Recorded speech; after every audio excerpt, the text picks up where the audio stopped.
Good morning, Classiclista. Sa short video na to, meron tayong i-repair na bike. Kung makita nyo, tabingi yung alignment ng gulong.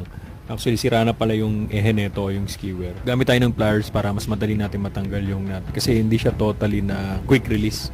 So may nut kasi siya. Tapos, nagulat lang ako, kala ko skewer lang yung sira. Pati pala yung mismong RD hanger. So nakita nyo, tabingi na yung or na-deform na yung RD hanger.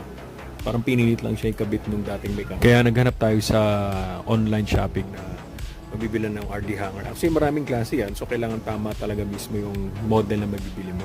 Kasi pag hindi tama, ganun din, masisira at masisira pa rin. Tapos, pinalitan na rin natin ng bagong skewer. Kaya pagkatapos nung sa likod, yung harap naman, syempre ganun din, palitan din rin natin ng bagong skewer. Ganun din, bago natin kabit, lagyan din natin ng grasa. Meron din pala akong ginawang content sa bike na to, yung in-overhaul ko siya. Lagay ko na lang yung link sa description. Kung marami kayo natutunan, please don't forget to subscribe para lagi kang present sa next DIY class natin. Class dismissed!